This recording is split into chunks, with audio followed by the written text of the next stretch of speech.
नमस्कार, good morning students. Math class की online classes में आपका स्वागत है। ठीक है, आज जो है हम जनसंख्या वितरण के बाद में जनसंख्या महासमूह के बारे में अध्ययन करेंगे। जो हमारे विश्व के बड़े महासमूह हैं जनसंख्या के, उन महासमूह के बारे में हम बात करेंगे। ये जो महासमूह हमारे हैं वो महाद्वीपों के अनुसार हमारे हैं, जो हम महाद्वीपों के अनुसार इनकी डीलिंग करेंगे हम आज। ठीक है, कि कौन से महाद्वीप में जो जनसंख्या का जो वितरण हमको देखने को मिलता है वो किस प्रकार का देखने को मिलता है। जैसे कि एशिया, अफ्रीका, यूरोप और दोनों उत्तरी और दक्षिणी अमेरिका और ठीक है ऑस्ट्रेलिया महाद्वीप, इनकी हम बात कर लेते हैं। लेकिन जो हमारे वर्तमान में अगर हम देखें तो 4 जनसंख्या महासमूह हमारे विश्व में हमको देखने को मिलते हैं। 4 कौन कौन से बड़े? एशिया, एशिया के बाद में अफ्रीका, यूरोप और आपका अमेरिका, दोनों अमेरिका। ठीक है, तो देखिए जनसमूह की बात हम कर लेते हैं। पहला आपका जो आता है वो आता है एशिया। विश्व का सबसे बड़ा जनसमूह है ये एशिया जनसमूह, एशिया महासमूह।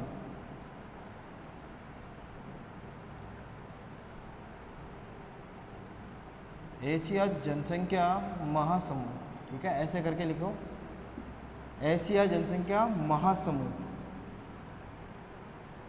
ये हो गया हमारा पहला। उसके बाद में दूसरा हमारा आता है यूरोप जनसंख्या, यूरोप जनसंख्या महासमूह।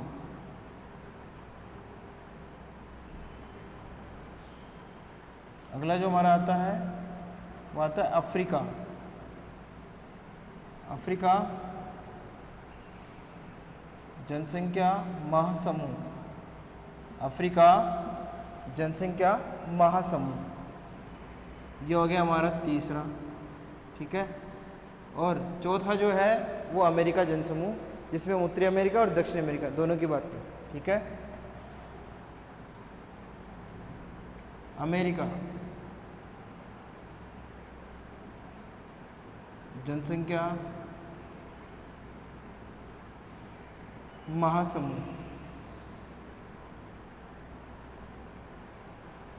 तो ये हो गए हमारे विश्व के प्रमुख जनसंख्या महासमूह, जिनके बारे में आज हम विस्तार पूर्वक बात करेंगे। विस्तार पूर्वक जो बात है वो हम करेंगे हमारे जनसंख्या महासमूह के बारे में। ठीक है, तो सबसे पहले जिसका हम अध्ययन करेंगे वो हमारा नंबर 1 एशिया जनसंख्या महासमूह की हम बात करेंगे। ठीक है, देखिए एशिया जनसंख्या महासमूह जो है पूरे विश्व में सबसे बड़ा जनसंख्या महासमूह में गिना जाता है, या प्रथम स्थान रखता है। जनसंख्या महासमूह में कौन सा स्थान रखता है? प्रथम स्थान रखता है। अगर हम आज देखें पूरे विश्व की जनसंख्या कितनी है? 700 करोड़ है। कितनी है पूरे विश्व की जनसंख्या? 700 करोड़। तो देखिए विश्व में वर्तमान में 2011 के आंकड़ों के आधार पर 2011 के आंकड़ों के आधार पर विश्व जनसंख्या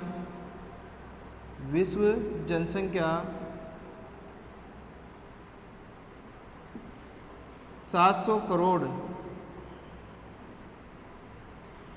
बताई गई है, जो कि अमेरिकन जनरल रिपोर्ट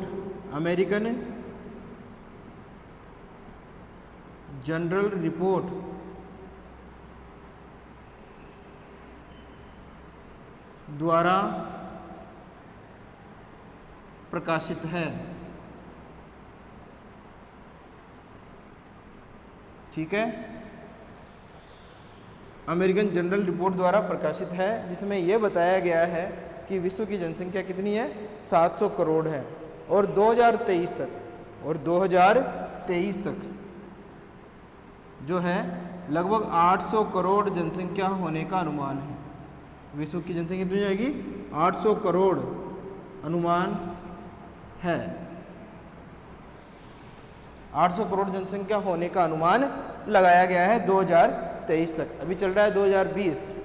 हालांकि महामारियों के आगमन के कारण, जैसे कि अभी कोरोना आ गई है, तो हो सकता है कुछ कम जनसंख्या देखने को मिले, लेकिन 800 करोड़ जो है वो अनुमानित की गई है आपकी अमेरिकन जर्नल रिपोर्ट के अंतर्गत। 2023 में 800 करोड़ जनसंख्या हमारे विश्व की देखने को मिल सकती है। अभी वर्तमान में 700 करोड़ जनसंख्या देखने को मिलती है। ठीक है, अब हम बात कर रहे थे हमारे एशिया जनसंख्या महासमूह की। तो एशिया जनसंख्या महासमूह की अगर हम बात करें तो यहाँ पर मुख्य रूप से जो आपके देश शामिल किए जाते हैं, बड़े देश जिनको हम बोलेंगे, जिनमें जनसंख्या अधिक रहती है या अधिक निवास करती है, जैसे कि आपका चीन हो गया, चीन, भारत, आपका Indonesia, Japan, Pakistan, Bangladesh, Sri Lanka, Vietnam, Thailand, ये ऐसे देश हैं। कोरिया, जहाँ पे एशिया का सबसे बड़ा जनसमूह निवास करता है। तो देखिए एशिया जनसंख्या महासमूह की हम बात कर रहे हैं। Asia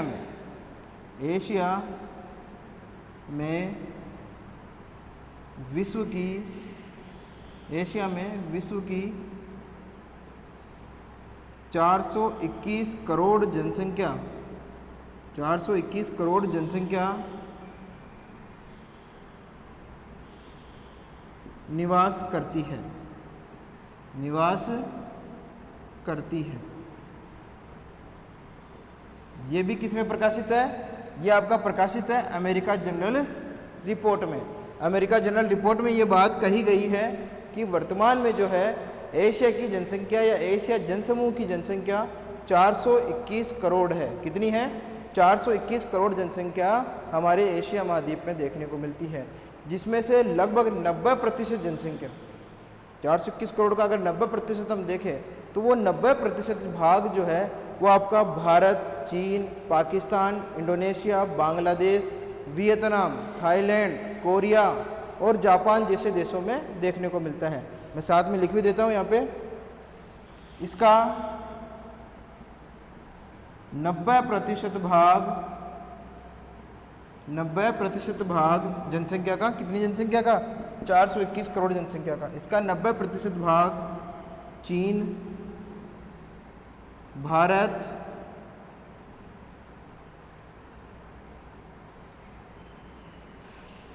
Pakistan,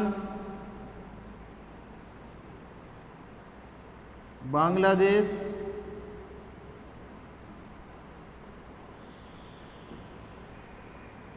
Indonesia,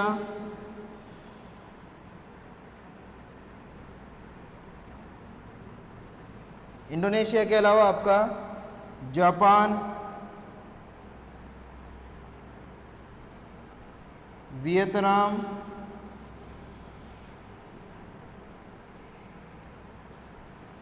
Thailand, Korea,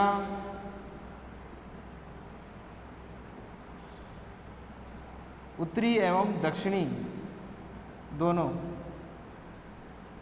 ठीक है, कोरिया जैसे देश शामिल किए गए हैं। जैसे देश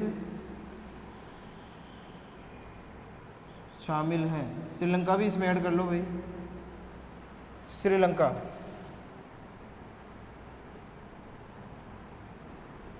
नेपाल, ठीक है। तो ये वो देश है जहाँ पर हमारे एशिया का सबसे बड़ा जनसमूह निवास करता है। चीन, Bharat, Pakistan, Bangladesh, Indonesia, Nepal, Sri Lanka, Japan, Vietnam, Thailand, Korea दोनों ही। तो यहाँ पर जो है एशिया का 421 करोड़ जनसंख्या का 90% भाग देखने को मिलता है। अगर हम अकेले चीन की बात करें, चीन में अकेले चीन में 134 करोड़ जनसंख्या, 134 करोड़ जनसंख्या 2011 के आंकड़ों के अनुसार है। ठीक है, और पूरे विश्व में चीन कुल जनसंख्या का पूरे विश्व की कुल जनसंख्या की बात हो रही है यहाँ पे, एशिया की नहीं हो रही है। अब किसकी हो रही है? पूरे विश्व की जनसंख्या का, कुल जनसंख्या का 22% भाग धारण करता है। कितना प्रतिशत भाग धारण करता है? 22% भाग जो है पूरे विश्व की कुल जनसंख्या का चाइना धारण करता है। और कुल जनसंख्या कितनी है इसकी? 134 करोड़, जो कि 2011 के आंकड़ों के अनुसार बताई गई है। अभी तो बहुत ज़्यादा हो गई है, 134 से भी ऊपर हो चुकी है। 137 से 138 करोड़ तो अपने भारत की हो चुकी है। 2011 के आंकड़ों के अनुसार 121 करोड़, जबकि भारत 121 करोड़।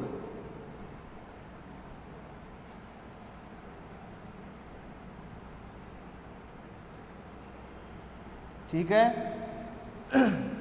आगे के जो अगर हमारे पास में आंकड़े आते हैं तो उसमें आपको पता ही है कि 2020 के अनुसार अगर हम देखें तो भारत की जनसंख्या लगभग 137 करोड़ से कुछ आगे हमको देखने को मिलती है। ठीक है, और चीन की तो 140 के आसपास जनसंख्या पहुंच चुकी है, या उससे भी ऊपर है, 141 के आसपास।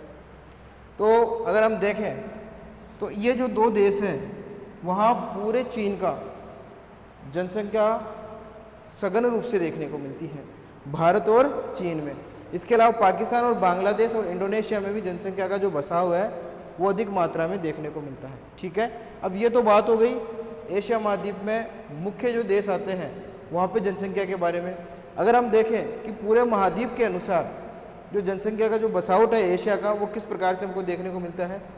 ग्लोब के अनुसार, ग्लोब के अनुसार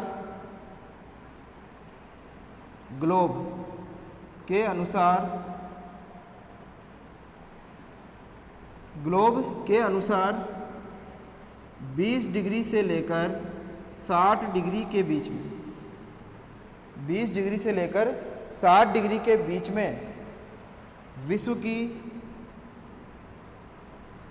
20 डिग्री से लेकर 60 डिग्री के बीच में विश्व की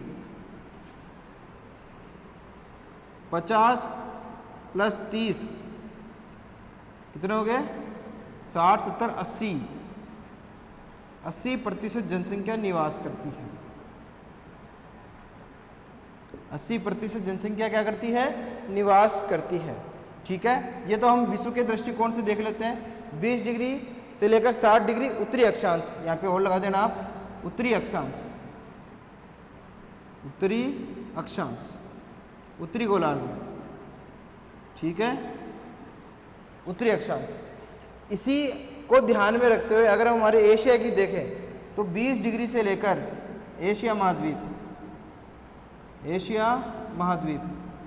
20 डिग्री से लेकर 40 डिग्री उत्तरी अक्षांशों के मध्य, उत्तरी अक्षांशों के मध्य 20 डिग्री से लेकर 40 डिग्री उत्तरी अक्षांशों के मध्य एशिया की सघन जनसंख्या निवास करती है। एशिया की सघन जनसंख्या निवास करती है। ठीक है, 20 डिग्री से लेकर 40 डिग्री उत्तरी अक्षांशों के मध्य जो है एशिया महाद्वीप की सघन जनसंख्या निवास करती है हमारी। ठीक है, तो ये तो हो गई हमारी एशिया महाद्वीप की जनसंख्या के बारे में। ठीक है, कि यहाँ पर जो जनसंख्या है वो हमको इस प्रकार से वितरित होती हुई प्रतीत होती है।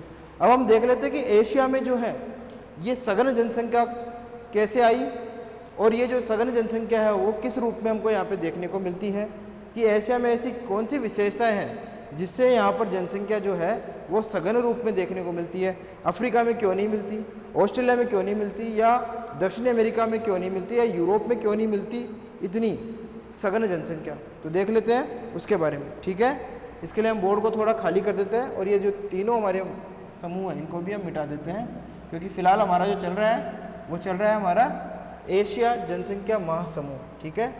और इसके लिए इसको मिटा देते हैं।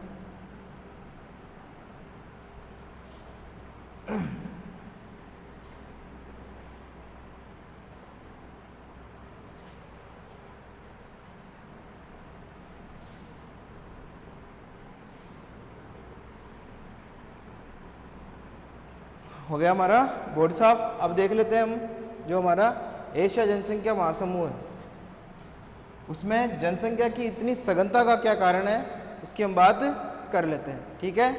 देखिए जो एशिया महाद्वीप है, एशिया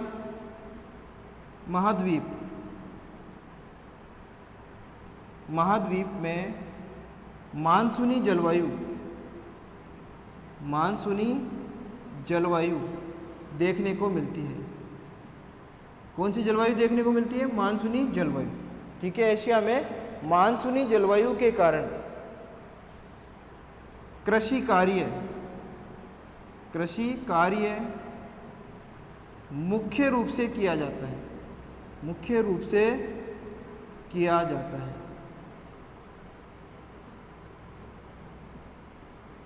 मुख्य रूप से किया जाता है। और कृषि कार्य एशिया का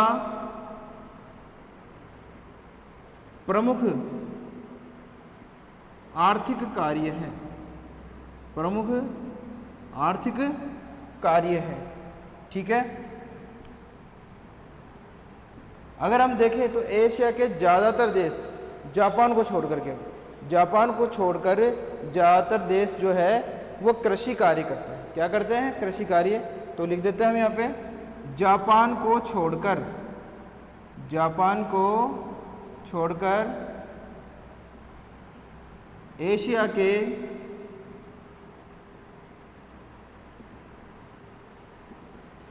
ज़्यादातर देश कृषि प्रधान है, कृषि प्रधान। केवल जो आपका जापान है वो तकनीकी संपन्न है, तकनीकी संपन्न औद्योगिक राष्ट्र है, औद्योगिक राष्ट्र है। यहाँ पर जो है अभियांत्रिकी उद्योग बड़े स्तर पे, अभियांत्रिकी उद्योग, मोटर गाड़ी उद्योग, वस्त्र उद्योग, प्रमुख रूप से चलाए जाते हैं, ठीक है, प्रमुख रूप से चलाए जाते हैं। हालांकि कृषि यहाँ पे भी होती है, लेकिन ज़्यादातर उत्पाद जो है, कच्चा माल जो है, जापान दूसरे देशों से मंगाता है, ठीक है। तकनीकी संपन्न होने के कारण जो है आपका जापान दूसरे देशों से जो है संसाधनों की पूर्ति करता है, क्योंकि खुद इसके पास संसाधनों की कमी देखने को मिलती है। लेकिन तकनीकी प्रधान देश होने के कारण वो जो संसाधनों की कमी है वो इसके आड़े नहीं आती है, क्योंकि टेक्नोलॉजी इसकी बहुत अच्छी है जापान की, ठीक है। एशिया महाद्वीप में जो है, एशिया महाद्वीप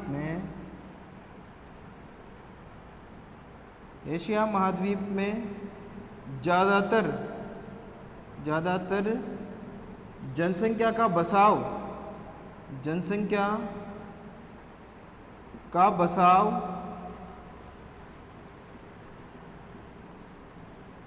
उपजाऊ मैदानी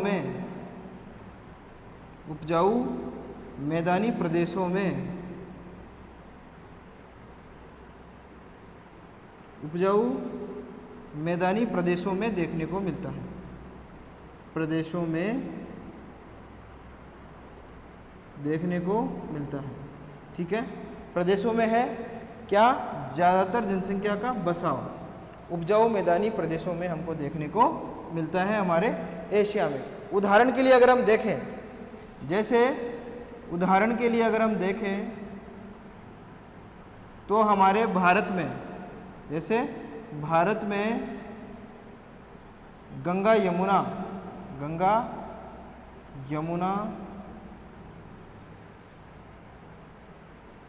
मैदान, गंगा यमुना मैदान या सिंधु गंगा ब्रह्मपुत्र मैदान,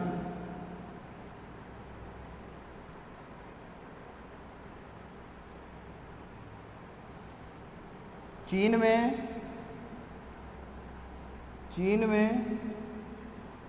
यांगटीसी क्यांग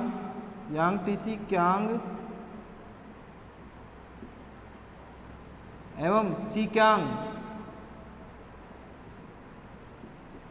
नदी घाटी क्षेत्र। चीन में यांगटीसी क्यांग या सीक्यांग नदी घाटी क्षेत्र ऐसे ही प्रदेश हैं जहाँ पे जनसंख्या का जो बसाव है वो सघन रूप में देखने को मिलता है। ऐसे ही ब्रह्मपुत्र नदी का मैदान है, वहाँ पर भी जनसंख्या सघन देखने को मिलती है। ऐसे ही सिंधु नदी का मैदान है, वहाँ पर जनसंख्या सघन रूप में देखने को मिलती है। कहाँ पर?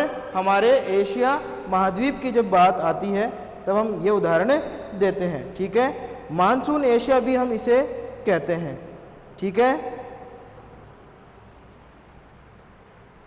विश्व की अगर कुल जनसंख्या की बात करें परसेंटेज में तो एशिया महाद्वीप में, ये तो बात हो गई हमारे सघन प्रदेशों के होने के कारण।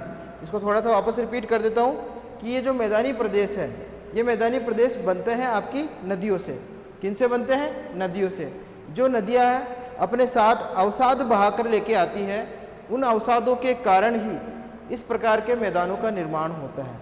और ये जो मैदान है वो जलोढ़ मिट्टी के रूप में हमको देखने को मिलते हैं। कौन सी मिट्टी?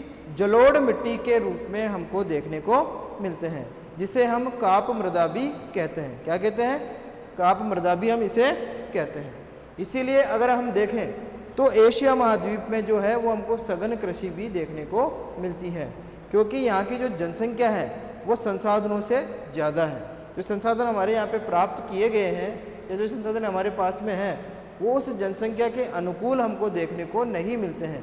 और इसीलिए जो इतनी बड़ी जनसंख्या हमारे सामने एशिया की है तो उसके भरपूर पोषण के लिए हमको सघन कृषि करनी पड़ती है, जिसे हम गहन कृषि भी कहते हैं। और इस गहन कृषि के अंतर्गत हम करते हैं किसकी कृषि? चावल की कृषि। मानसून एशिया में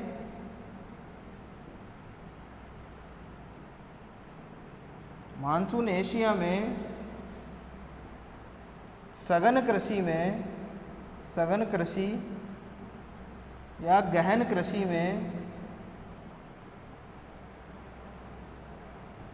में चावल की कृषि की जाती है, चावल बोया जाता है। और एशिया में सर्वाधिक जो फसल बोई जाती है वो चावल ही है। कौन सी है? चावल। और इसी चावल की कृषि के कारण एशिया को चावल सभ्यता के नाम से भी जाना जाता है। कौन सी सभ्यता? एशिया को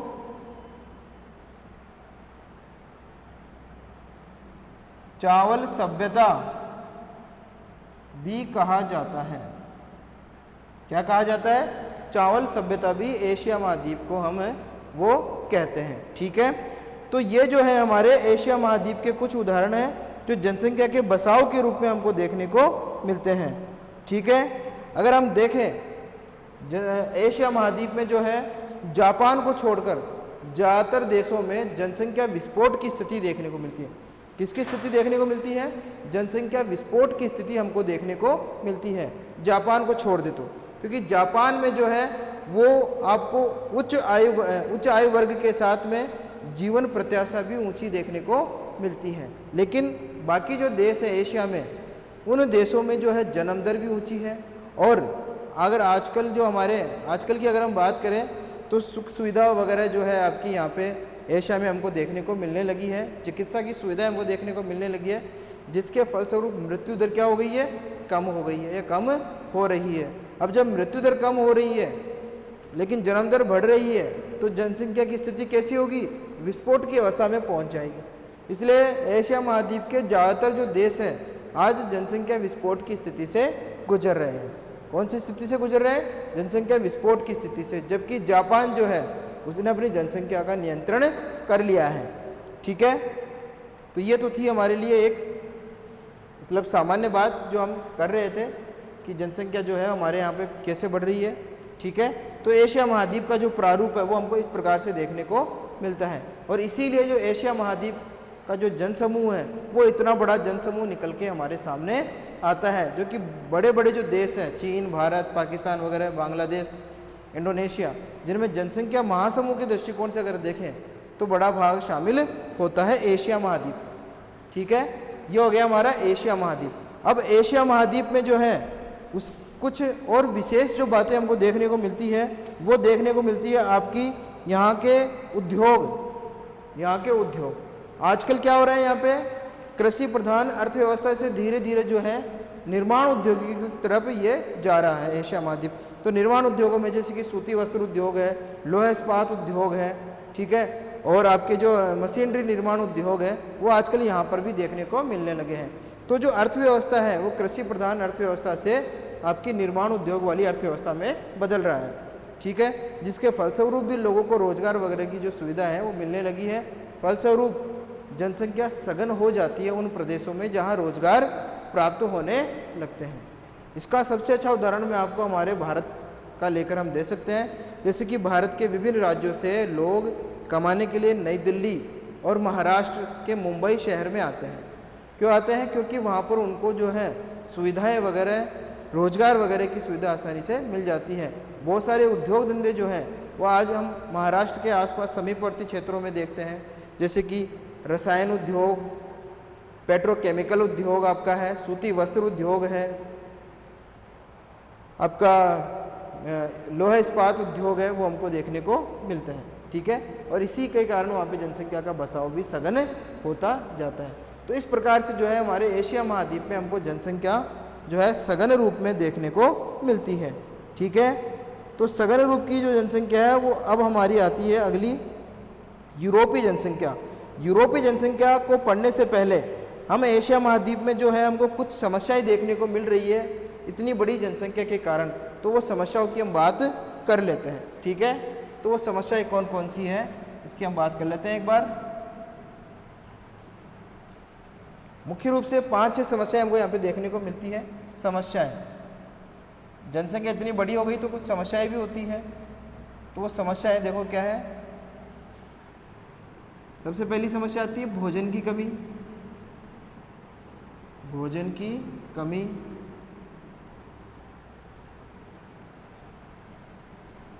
शिक्षा का स्तर,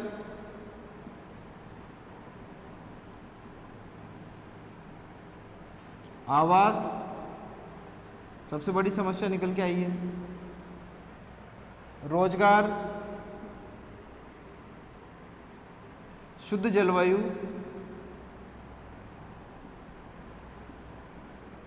तो ये जो समस्या है वो हम आज एशिया महाद्वीप में हमको देखने को मिल रही है।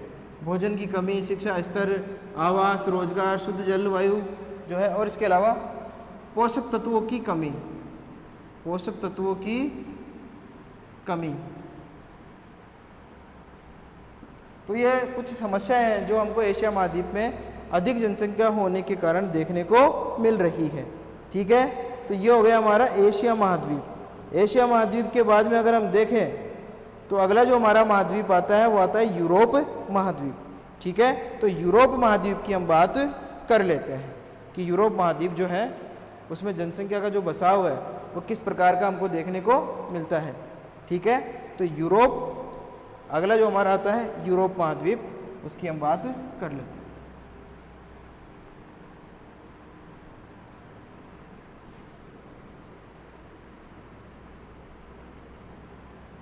इसको मिटा देते हैं एशिया को, और एशिया के बाद में जो दूसरा हमारा जनसमूह आता है उसको हम लिख लेते हैं यूरोप जनसंख्या महासमूह। यूरोप जनसंख्या महासमूह।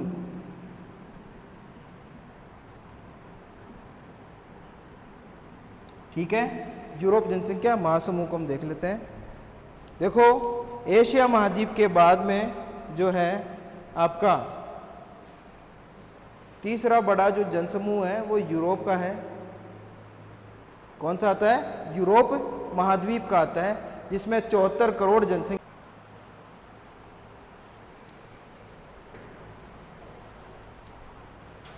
Good morning students, welcome. Mehta college की ऑनलाइन क्लासेज में आपका स्वागत है। आज जो है हम हमारा संसाधन भूगोल के अंतर्गत विश्व जनसंख्या वितरण की बात कर रहे हैं, ठीक है, जो कि हमारे पॉपुलेशन ज्योग्राफी के अंतर्गत भी शामिल किया जाता है एमए फाइनल में। किस में किया जाता है? एमए फाइनल में, ठीक है। तो जनसंख्या वितरण, विश्व जनसंख्या वितरण की हम आज बात कर रहे हैं, ठीक है। वितरण क्या होता है? हमने ये पहले जो हमारा चैप्टर चला था जनसंख्या का, उसमें हमने पढ़ा था कि जनसंख्या वितरण का मतलब क्या होता है? किसी भी क्षेत्र विशेष में, किसी भी राज्य में या किसी भी देश में लोगों के जो समूह पाए जाते हैं अलग अलग रूप से हैं, ठीक है। जैसे जयपुर में जो जनसंख्या का जो फैलाव देखने को मिल रहा है, वो जो है वो उसका स्थानिक वितरण कहलाता है या स्थानीय वितरण कहलाता है कि भारत में जो जनसंख्या है वो कौन कौन से राज्यों में कितनी कितनी है, तो वो भारत की जनसंख्या वितरण कहलाता है, ठीक है। और जनसंख्या वितरण जो है वो आगे चलकर घनत्व के रूप में हम उसका अध्ययन करते हैं। इसके रूप में करते हैं, घनत्व के रूप में अध्ययन करते हैं। लेकिन आज जो हम अध्ययन करेंगे वो करेंगे विश्व जनसंख्या वितरण, ठीक है। अगर हम 2011 के आंकड़े लें, 2011 के आंकड़ों के अनुसार बात करें तो पूरे विश्व की जनसंख्या देखें, ठीक है। 2011 के अनुसार जो हमारा जनसंख्या वाला टॉपिक चल रहा था उसी का जो है आगे का भाग ही है, ठीक है। 2011 के अनुसार पूरे विश्व की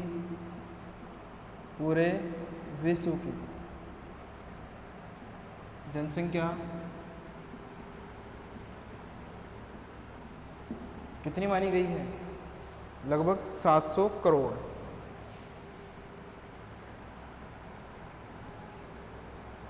कितनी मानी गई है? 700 करोड़ जनसंख्या हमारे पूरे विश्व की मानी गई है, ठीक है। जिसका 75% भाग, जिसका 75% भाग 700 करोड़ का, जिसका 75% जो भाग है वो विकासशील देशों में है। विकासशील देशों में, कौन से देशों में है?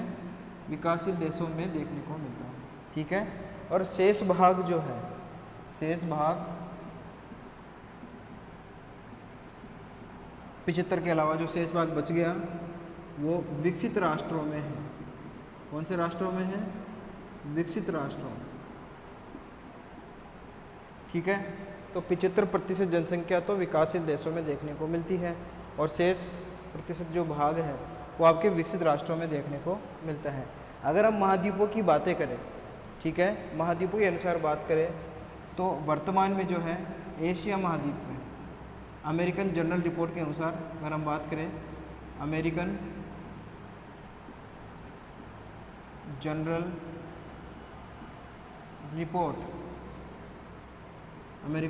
रिपोर्ट के अनुसार 2011 के अनुसार, ठीक है, 2011 के अनुसार एशिया महाद्वीप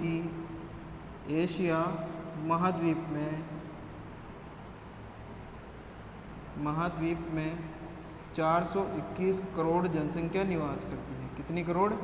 421 करोड़ जो जनसंख्या है हमारे एशिया महाद्वीप में देखने को मिलती है।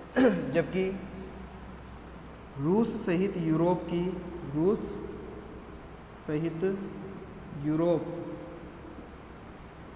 की 74 करोड़ जनसंख्या मानी गई है। कितनी मानी गई है? 74 करोड़ जनसंख्या वो मानी गई है, ठीक है। इसके अलावा ओसेनिया की अगर हम देखें, ओसेनिया न्यूजीलैंड, ऑस्ट्रेलिया और फिजी द्वीप समूह जो है, ओसेनिया की जो मानी गई है वो मानी गई है 3.7 करोड़। कितनी मानी गई है? 3.7 करोड़ जनसंख्या मानी गई है, ठीक है। अफ्रीका की 105 करोड़, अफ्रीका की जो मानी गई है वो मानी गई है 105 करोड़। दक्षिणी अमेरिका की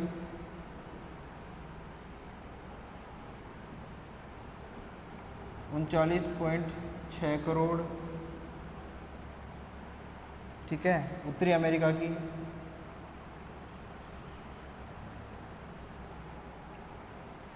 49.4 करोड़ जनसंख्या मानी गई है।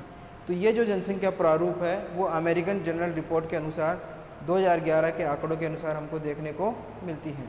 पूरे महाद्वीपों के अनुसार अगर हम बात करें, ठीक है, अमेरिकन जनरल रिपोर्ट के अनुसार एशिया महाद्वीप की जनसंख्या 421 करोड़, रूस सहित पूरे यूरोप की 74 करोड़, ओसेनिया की 3.7 करोड़, अफ्रीका महाद्वीप की 105 करोड़, दक्षिणी अमेरिका 39.6 करोड़ और उत्तरी अमेरिका की, जिसमें कनाडा, संयुक्त राज्य अमेरिका का जो मुख्य भाग है वो शामिल किया गया है, 49.4 करोड़ जनसंख्या यहाँ पे देखने को मिलती है। और इसी रिपोर्ट के अनुसार सन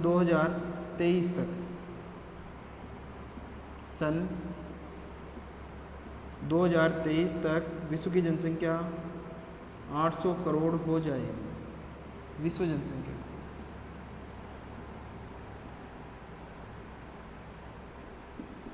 आकलन किया गया है। क्या किया गया है? आकलन किया गया है, ठीक है। एक आकलन के अनुसार अगर हम देखें तो सन 2023 तक 800 करोड़ जनसंख्या विश्व की देखने को मिलेगी। ये भी इस रिपोर्ट के अनुसार बात कही गई है। अमेरिकन जनरल रिपोर्ट के अनुसार ये बताया गया है कि एशिया महाद्वीप में 421 करोड़, रूस सहित यूरोप की 74 करोड़, ओसेनिया की 3.7 करोड़, अफ्रीका की 105 करोड़, दक्षिणी अमेरिका की 39.6 करोड़ और उत्तरी अमेरिका महाद्वीप की 49.4 करोड़ जनसंख्या है वो हमको देखने को मिलती है। तो जनसंख्या का जो वितरण है हमको इसी अनुरूप भी देखने को मिलता है, ठीक है। अगर हम देखें विश्व में जनसंख्या वितरण की अगर हम बात करें, विश्व में इधर लिख देते हैं, थोड़ा सा जगह है अपने पास में, विश्व जनसंख्या वितरण, विश्व जनसंख्या वितरण की अगर हम बात करें, विश्व जनसंख्या वितरण की अगर हम बात करते हैं तो उसमें यह देखा गया है कि 90% जनसंख्या विश्व की 90% जनसंख्या उत्तरी गोलार्ध में, कौन से गोलार्ध में? उत्तरी गोलार्ध में, ठीक है। और 10% जनसंख्या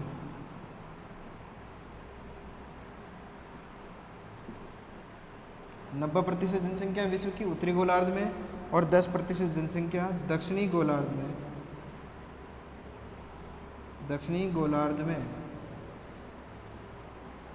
देखने को मिलती है। कितना बड़ा अंतर आ गया? उत्तरी गोलार्ध में तो 90% जनसंख्या है पूरे विश्व की और दक्षिणी गोलार्ध में मात्र 10% जनसंख्या है। इसका कारण क्या है? इसका कारण है, इसके प्रमुख कारण देखो कौन से हैं इसके प्रमुख कारण। सबसे पहला कारण वो है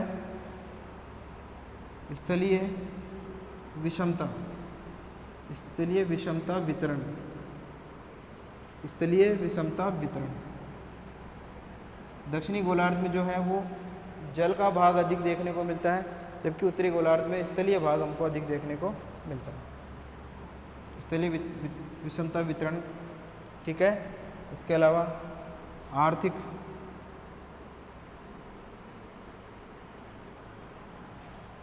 राजनीतिक, सामाजिक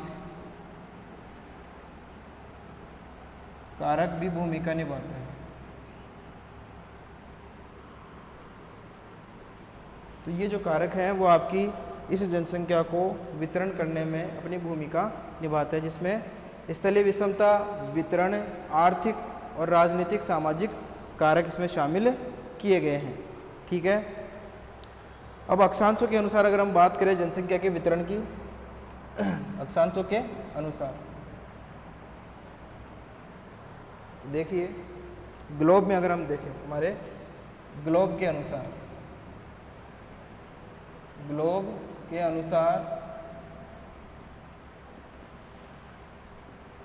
जनसंख्या वितरण, जनसंख्या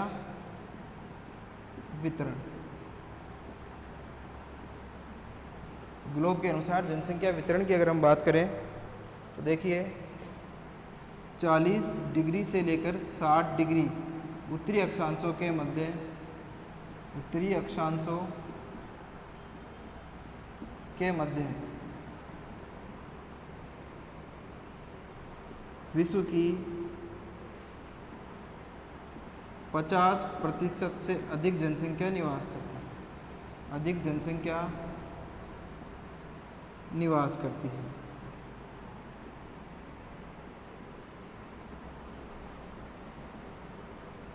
ग्लोब के अनुसार बात कर रहे हैं, अक्षांशों के अनुरूप हम बात कर रहे हैं।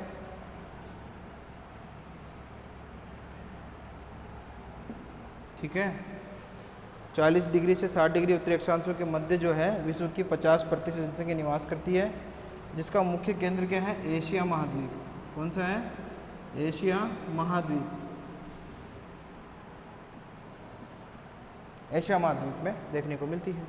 दूसरा आता है आपका 60 डिग्री से सॉरी, इसको थोड़ा सा करेक्शन करना पड़ेगा। 40 डिग्री से 60 डिग्री नहीं होगा, ये 20 डिग्री से 40 डिग्री होगा। कितना होगा? 20 डिग्री से 40 डिग्री। ठीक है, और दूसरा हमारा होगा 40 डिग्री से लेकर 60 डिग्री उत्तरी अक्षांश।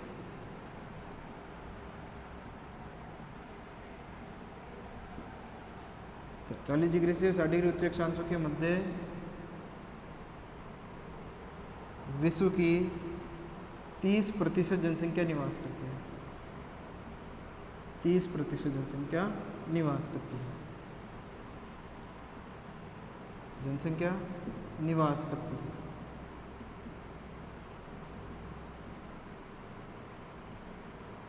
ठीक है, कहाँ पे आता है ये? यूरोप में आता है। कहाँ पे आता है इसका? यूरोप। ये एशिया, ये यूरोप, और उसके बाद में आती है आपके 60 डिग्री उत्तरी अक्षांश से ऊपर।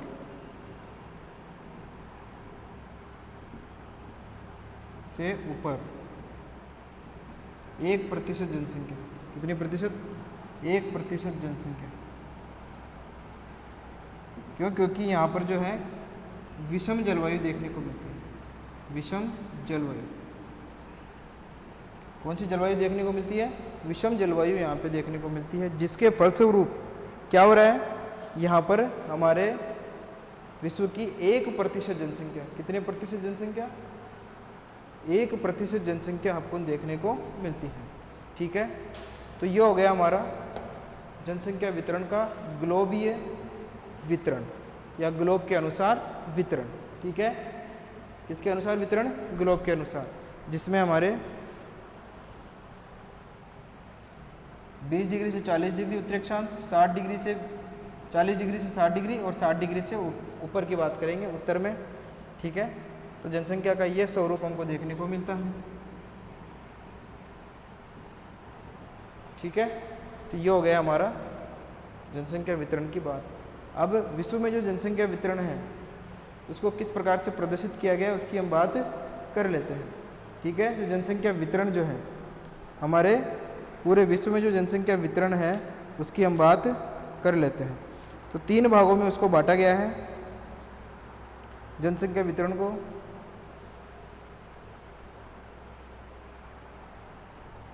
जनसंख्या वितरण को ये देख लो एक बार, फिर इसको मिटाते हैं।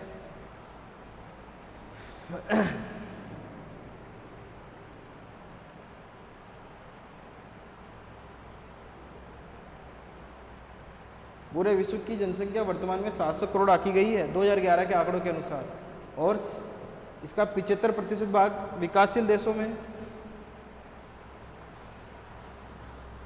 इसको सही कर लेते हैं एक बार। विकासशील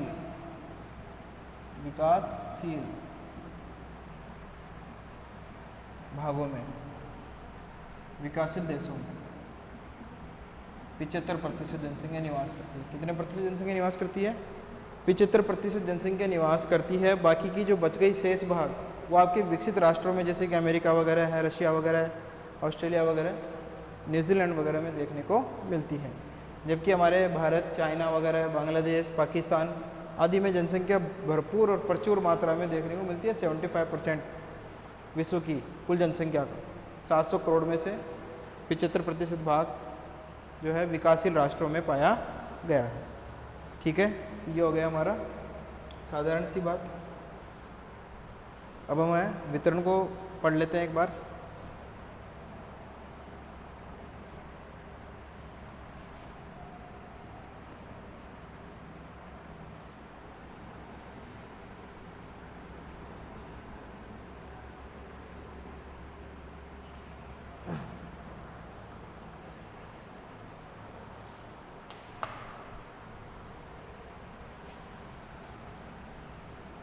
विश्व जनसंख्या वितरण को 3 भागों में बांटा गया। विश्व जनसंख्या वितरण को 3 भागों में बांटा गया है। कितने भागों में बांटा गया है? 3 भागों में बांटा गया है। विश्व जनसंख्या वितरण 3 भागों में बांटा गया है। ठीक है, 3 भाग कौन कौन से देखिए। सघन जनसंख्या प्रदेश, सघन जनसंख्या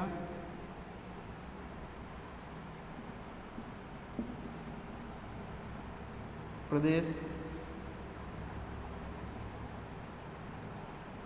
मध्यम जनसंख्या प्रदेश,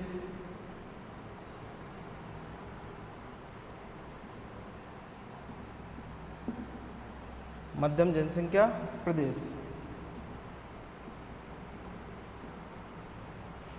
और तीसरा है विरल जनसंख्या प्रदेश।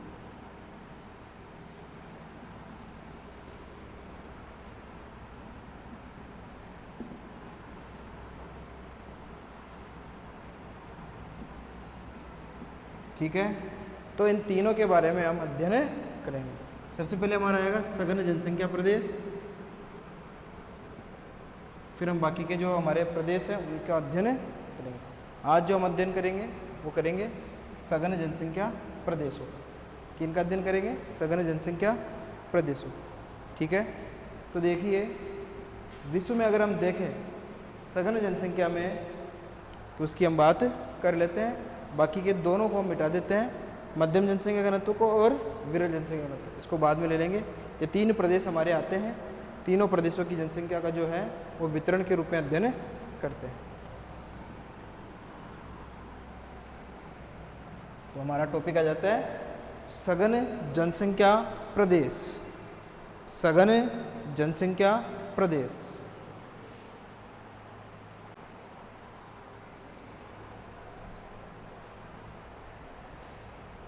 सघन जनसंख्या प्रदेश की हम बात कर रहे हैं। सघन जनसंख्या प्रदेश वह प्रदेश जहाँ पे जनसंख्या जो है अधिक मात्रा में देखने को मिलती है, सघन रूप में देखने को मिलती है। विश्व में अगर हम बात करें तो ऐसे 5 प्रदेश हैं जहाँ पर जनसंख्या सघन रूप में देखने को मिलती है। कितने प्रदेश हैं? 5 प्रदेश है जनसंख्या जहाँ पर सघन रूप में देखने को मिलती है। विश्व के 5 प्रदेशों में जनसंख्या सघन रूप में पाई गई है। सघन रूप में पाई जाती है। कितने प्रदेश हो गए? 5 प्रदेश। इन 5 प्रदेशों में जनसंख्या सघन रूप में पाई जाती है, जहां पर जनसंख्या घनत्व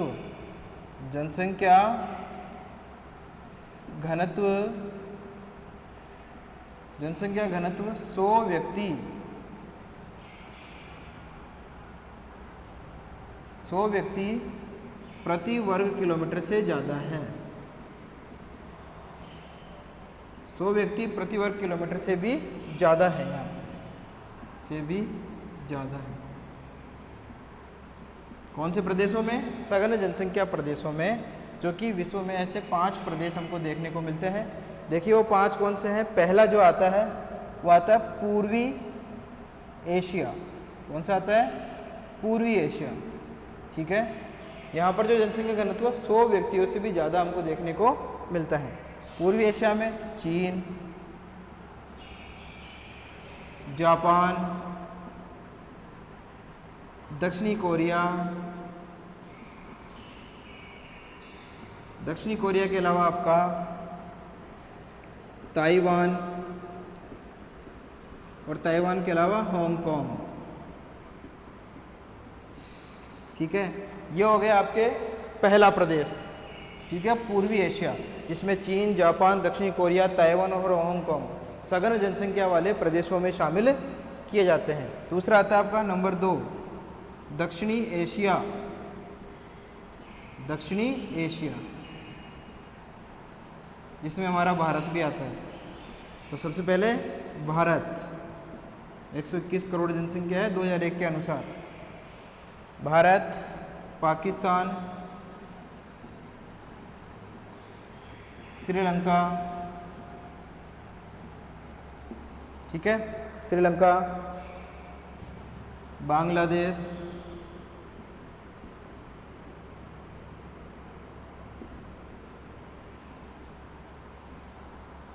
भारत, पाकिस्तान, श्रीलंका, बांग्लादेश। ठीक है, ये हो गया आपके प्रमुख दक्षिणी एशियाई देश। नेपाल भी इसमें हम ऐड कर लो, नेपाल एक और है भाई, नेपाल। ठीक है, उसके बाद में तीसरा जो आता है वो आता है आपके यूरोपीय देश, उत्तरी पूर्वी यूरोप, उत्तरी पूर्वी यूरोप से पहले दक्षिणी पूर्वी एशिया, संपूर्ण दक्षिणी पूर्वी एशिया, संपूर्ण दक्षिणी पूर्वी एशिया इसमें शामिल होता है। तीसरा भाग जो है, तीसरा प्रदेश संपूर्ण दक्षिणी पूर्वी एशिया आ गया। उसके बाद में नंबर 4 में जो आता है आपका वो आता है यूरोप का भाग, उत्तरी पश्चिमी यूरोप, उत्तरी पश्चिमी यूरोप। इसको देख लेते हैं कौन कौन से देश इसमें आते हैं। सबसे पहले Britain, Germany, France, Italy, Spain, Britain, Germany, France, Italy, Spain, Netherland या हॉलैंड,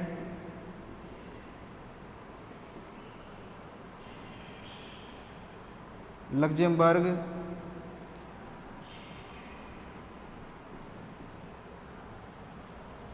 फ्रांस हो गया आपका, Britain, Germany, France, Spain, Holland, और आपका इसमें आता है आयरलैंड भी हम इसमें शामिल कर सकते हैं, आयरलैंड और बेल्जियम। ठीक है, इधर लिख देता हूँ आयरलैंड, बेल्जियम।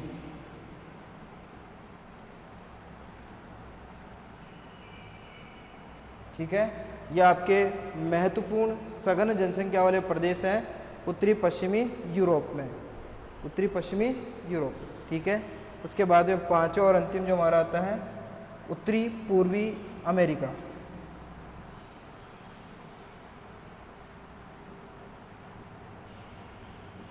उत्तरी पूर्वी अमेरिका, उत्तरी पूर्वी अमेरिका में मुख्य रूप से आपका यूएसए, कनाडा सघन जनसंख्या वाले प्रदेशों में शामिल किए जाते हैं। कौन से प्रदेशों में शामिल किए जाते हैं?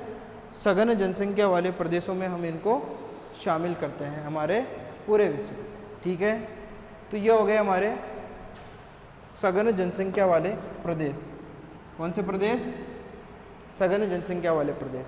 सघन जो जनसंख्या हमारे पूरे विश्व में 5 प्रदेशों में देखने को मिलती है। कौन कौन से हैं वो 5 प्रदेश जो भी हमने बोर्ड पे लिखे हैं? पहला पूर्वी एशिया, दक्षिणी एशिया, संपूर्ण दक्षिणी पूर्वी एशिया, उत्तरी पश्चिमी यूरोप और उत्तरी पूर्वी अमेरिका जो है वो इसमें शामिल किए जाते हैं आपके सघन जनसंख्या वाले प्रदेश, जहां 100 व्यक्ति प्रति वर्ग किलोमीटर से भी ज़्यादा जनसंख्या घनत्व हमको देखने को मिलता है। मतलब कि 1 किलोमीटर के दायरे में 100 से ज़्यादा लोग रहते हैं। तो वो जो है हमारे सघन जनसंख्या वाले प्रदेशों में शामिल किया जाता है। जैसे कि पूर्वी एशिया में अगर हम बात करें तो चीन बाहुल्य वाला जनसंख्या वाला प्रदेश है, जहाँ पे जनसंख्या का बाहुल्य देखने को मिलता है। जापान हो गया, दक्षिणी कोरिया हो गया, ताइवान, हांगकांग, ये ऐसे देश हैं जहाँ पे सघन जनसंख्या पूर्वी एशिया में देखने को मिलती है। दक्षिणी एशिया में अगर हम देखें तो हमारा भारत 2001 के आंकड़ों के अनुसार हम चीन की बात करें तो 134 करोड़ जनसंख्या चीन की देखने को मिलती है। हमारे भारत में 121 करोड़ जनसंख्या देखने को मिलती है। आज अगर हम देखें तो हमारे भारत में 130 करोड़ से ऊपर की जनसंख्या है। भारत हो गया, पाकिस्तान हो गया, श्रीलंका, बांग्लादेश और नेपाल, ये सारे ही आपके सघन जनसंख्या वाले प्रदेश हैं दक्षिणी एशिया में। और उसके अलावा संपूर्ण दक्षिणी पूर्वी एशिया के जो देश हैं वो सारे के सारे आपके सघन जनसंख्या वाले देश हैं। उत्तरी पश्चिमी यूरोप में अगर हम देखें तो Britain, Germany, France, Italy, Spain, Holland और लग्जमबर्ग, आयरलैंड और बेल्जियम प्रमुख जनसंख्या वाले प्रदेशों में शामिल किए जाते हैं। सघन जनसंख्या वाले प्रदेशों में हम इनको शामिल करते हैं। ठीक है, लास्ट एंड फाइनल जो आपका आता है वो आता है उत्तरी पश्चिमी अमेरिका। तो इसमें यूएसए और कनाडा जो है उन देशों को हम इसमें शामिल करते हैं। ठीक है, तो ये हो गया हमारा सघन जनसंख्या वाला प्रदेश। अब सघन जनसंख्या के बाद में जो हमारा अगला टॉपिक चलेगा वो चलेगा हमारा मध्यम जनसंख्या या सामान्य जनसंख्या वाले प्रदेश। ठीक है, हम उनकी बात करते हैं, हमारे मध्यम जनसंख्या घनत्व वाले प्रदेशों की। तो हेडिंग डाल देते हैं, मध्यम जनसंख्या या सामान्य जनसंख्या वाले प्रदेश।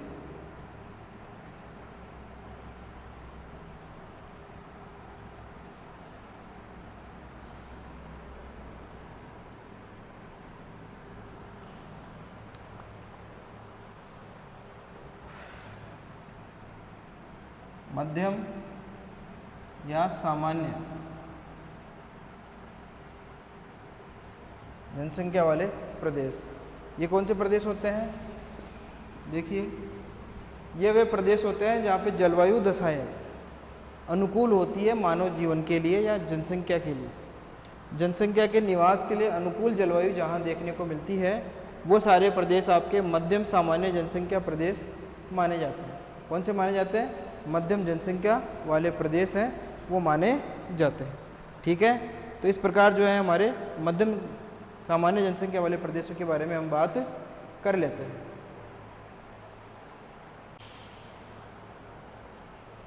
मध्यम जनसंख्या या सामान्य जनसंख्या प्रदेश की हम बात कर रहे थे। ये वे प्रदेश होते हैं जहाँ पे जनसंख्या प्रतिकूल जलवायु परिस्थितियाँ होने के बावजूद भी और अनुकूल जलवायु होने के कारण भी जनसंख्या की बसावट देखने को मिलती है। प्रतिकूल है लेकिन वहाँ पर अगर संसाधन मौजूद है, खनिज संसाधन हो गए या दूसरे संसाधन अगर वहाँ मौजूद हैं, तो उन संसाधनों पर आधारित जनसंख्या का प्रारूप है वो यहाँ अधिक देखने को मिलता है। इसीलिए अगर हम देखें तो विश्व के वे प्रदेश जहाँ पर संसाधन प्रचुर मात्रा में पाए जाते हैं लेकिन जनसंख्या वहाँ पहले कभी विरल थी, तो वो विरल जनसंख्या से आज वर्तमान में अगर हम देखें तो सामान्य जनसंख्या वाले प्रदेशों में बदल चुके हैं या बदल गए हैं। ऐसे ही प्रदेशों की अगर हम बात करें तो ऑस्ट्रेलिया में स्वर्ण उत्पादन केंद्र जो है वो ऐसे ही प्रदेश है जहाँ पर सामान्य जनसंख्या देखने को मिलती है।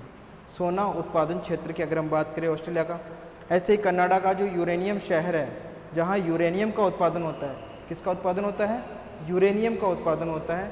तो वो जो यूरेनियम शहर है वो आपका सामान्य जनसंख्या वाला है।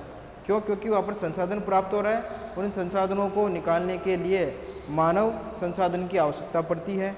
तो मानव संसाधन वहाँ पे जो है सामान्य जमाव की ओर जा रहा है। ठीक है, इसके अलावा अगर हम देखें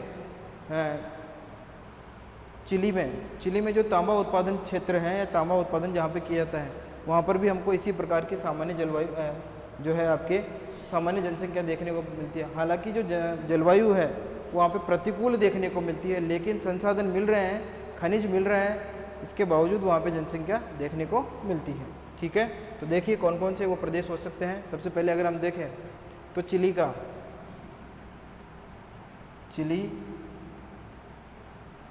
तांबा उत्पादन क्षेत्र।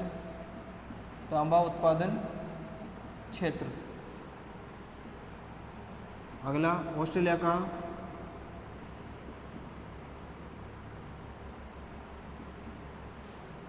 सोना उत्पादन क्षेत्र।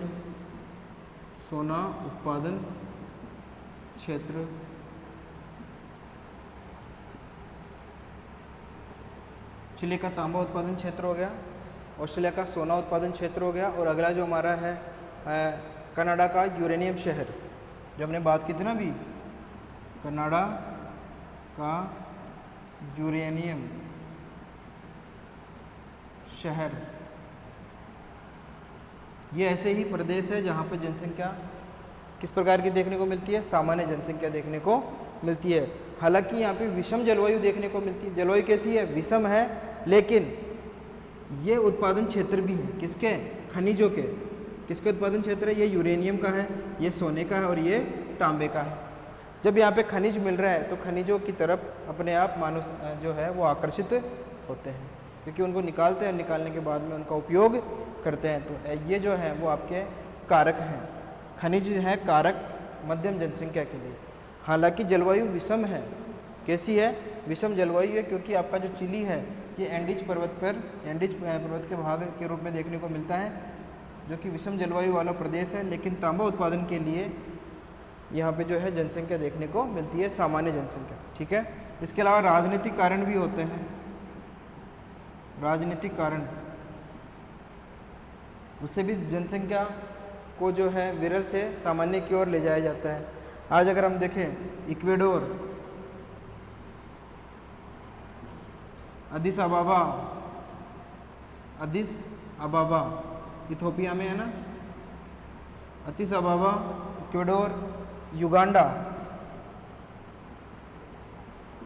ऐसे ही प्रदेश है जहाँ पर सामान्य जनसंख्या राजनीतिक नीतियों के कारण हो पाई है। राजनीतिक नीतियों के कारण,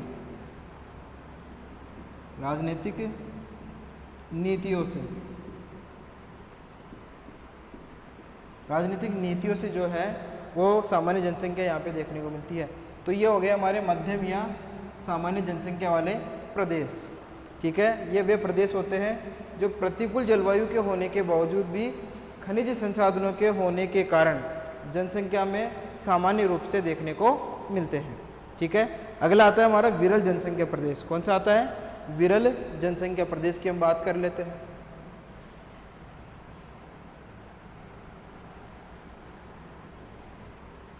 विरल जनसंख्या प्रदेश, तीसरा और आखिरी, विरल जनसंख्या प्रदेश। विरल जनसंख्या वितरण या प्रदेश,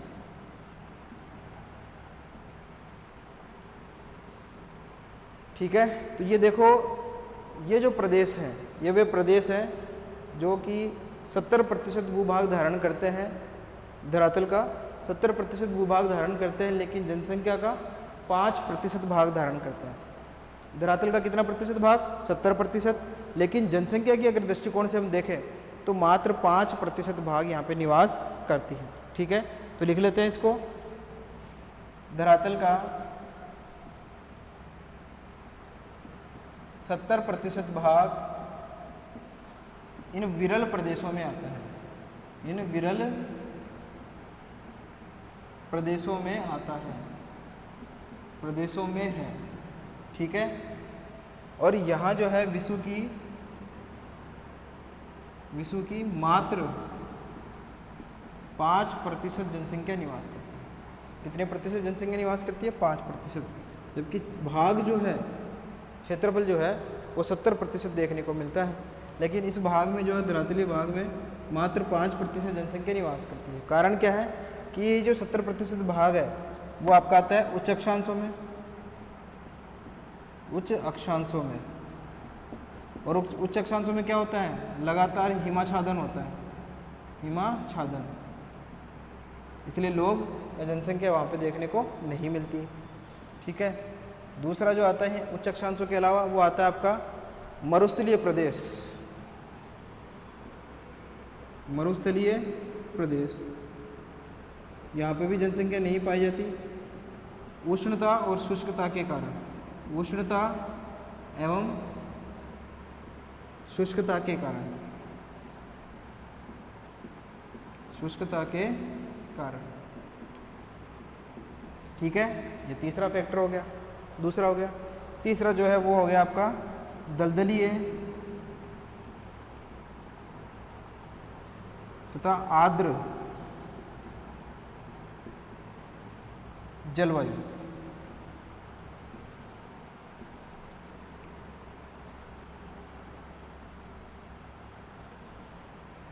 ज़्यादा मात्रा में अगर आर्द्र जलवायु है तो भी घुटन सी महसूस होती है, पसीने वगैरह वो ज़्यादा आते हैं क्योंकि ह्यूमिडिटी उस समय बढ़ी हुई रहती है। दलदली स्थितियाँ ऐसी होती है कि मानव निवास के लिए अनुकूल नहीं है, इसलिए भूमध्य रेखीय प्रदेशों में अत्यधिक वर्षा होने के कारण जो है ऐसी ही परिस्थितियाँ देखने को मिलती है, उमस वगैरह, दलदली भूमि, मच्छरों की अधिकता। तो इसलिए अनुकूल जलवायु नहीं होने के कारण विरल प्रदेश हमको देखने को मिलते हैं। ठीक है, तो ये हो गए हमारे तीनों प्रदेश जनसंख्या वितरण की दृष्टिकोण से। कल जो है हम जनसंख्या महासमूह की बात करेंगे। किसकी बात करेंगे? जनसंख्या महासमूह की हम बात करेंगे और उसके बारे में आपको विस्तार पूर्वक बताएंगे। ठीक है, तो ये हो गया हमारा विरल जनसंख्या प्रदेश। कौन सा हो गया? विरल जनसंख्या प्रदेश। ठीक है, कल जो है हमारी नेक्स्ट क्लास में हम बात करेंगे हमारे विश्व जनसंख्या महासमूह की। किनकी बात करेंगे? विश्व जनसंख्या महासमूह की बात हम करेंगे। ठीक है।